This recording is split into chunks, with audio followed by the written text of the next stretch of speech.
네, 저는 수원교구의 김형중 신부입니다. 제가 자란 곳은 산간벽지 그런 산동네였습니다. 산속 마을에서 살다 보니 산 짐승들을 잡는 흉내를 내면서 어린 시절을 보냈습니다.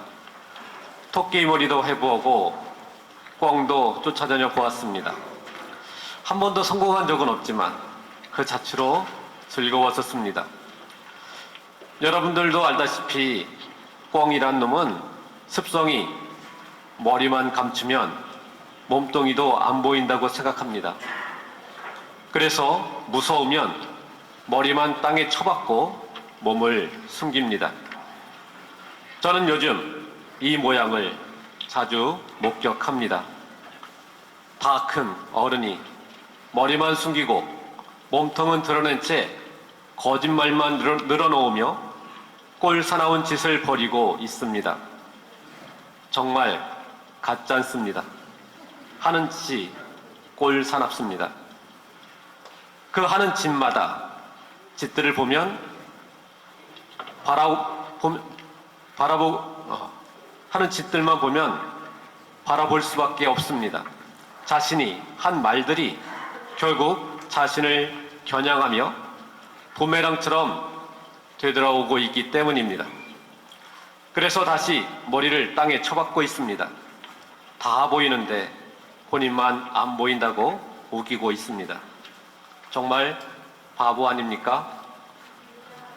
지난 3월 1일 3.1절 기념사 이야기부터 해볼까 합니다. 우리나라 대통령이 기념사를 했는데 일본 사람들이 더 우리보다 기뻐할 내용이었습니다.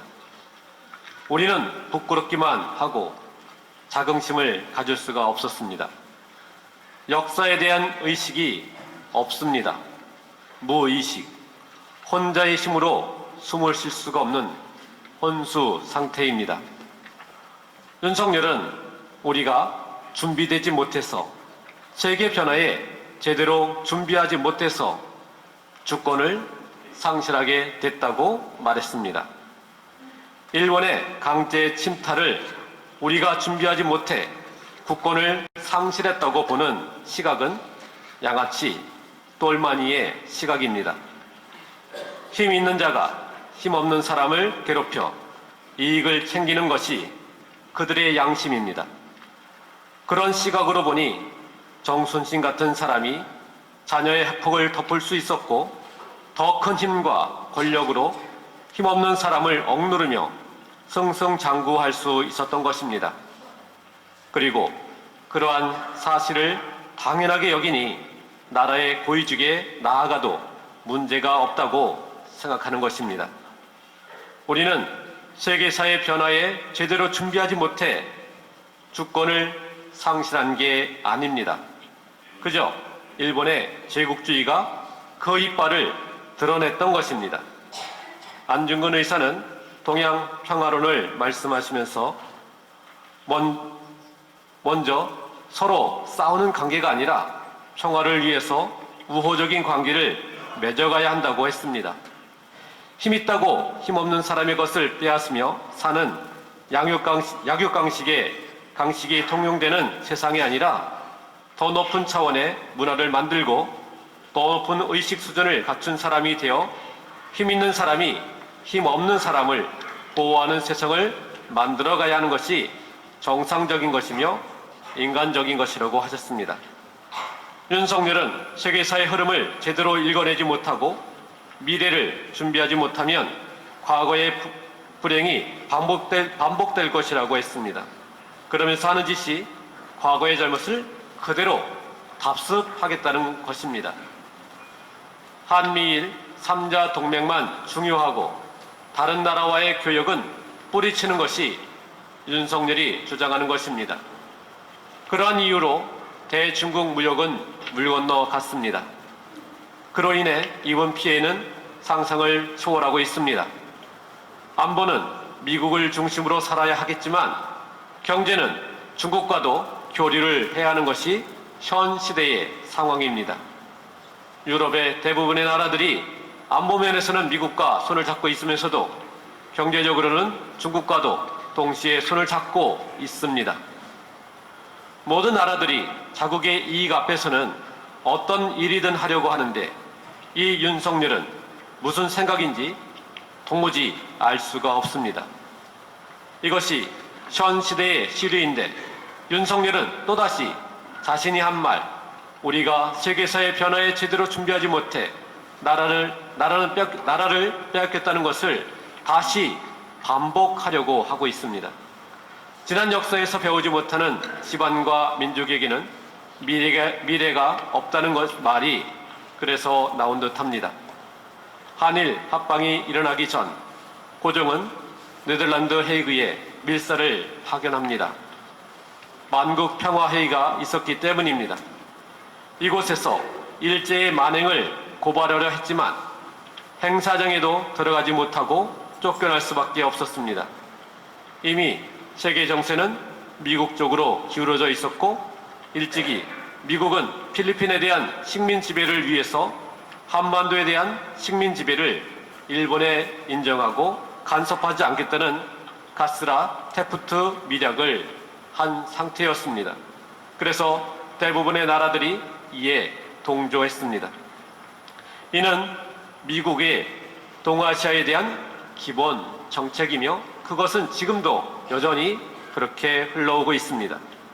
지금은 한미일 동맹 운운하는 속내에는 일본을 내세워 대한민국의 군사력을 갖다 쓰려는 치밀함이 들어있고 여기에서도 일본의 우위를 인정해주고 있으며 우리의 군대가 일본의 명령을 받아 작전에 참여해야 하는 우울한 내용이 있음을 윤석열만 모르고 있는 것 같습니다. 우리의 동맹국은 미국이지 일본이 아닙니다. 일본과 우리가 어떻게 군사적 동맹을 맺을 수 있겠습니까? 우리의 영토인 독도를 자기네 땅이라고 우기고 식민 지배를 하는 동안 벌였던 과거 역사에 대한 반성도 없고 사과도 하지 않는 나라와 군사적 동맹을 맺을 수는 없습니다. 오늘날 우리가 마주하고 있는 위기는 북핵이 아니라 편협한 편가르기식 안보 상황입니다.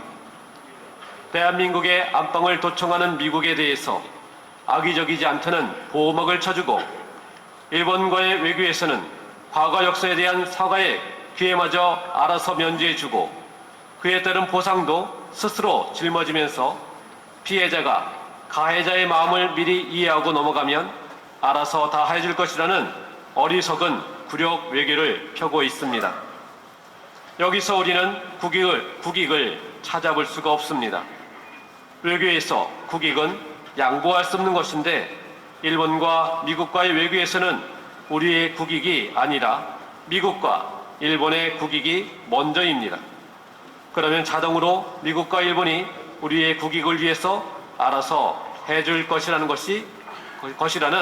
엄청난 낙관주의를 가지고 있는 바보입니다. 윤석열에게는 누가 국민입니까? 어느 나라 대통령입니까?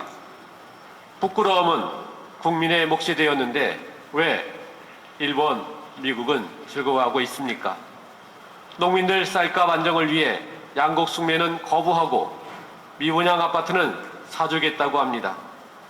서민 지원 삭감하고 부자 감세 해주었습니다.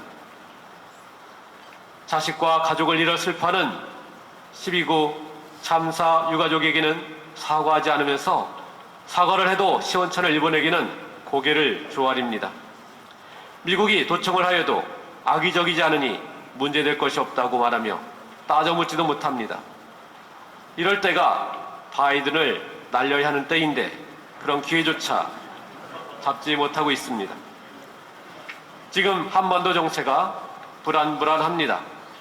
핵무장 운운하며 북의 도발을 유도하고 있고 아랍에미리트를 방문해서는 이란을 적으로 만들었으며 우크라이나를 돕는다고 러시아를 적으로 만들었고 같은 이유로 대만을 편들다가 중국을 적으로 만들고 있습니다.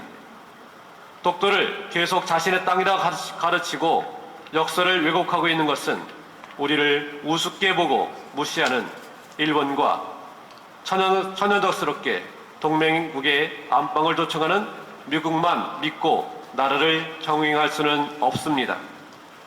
가까운 나라들과 안정적으로 경제와 안보를 함께 아우르는 교육을 해야 하고 관계를 맺어가야 합니다.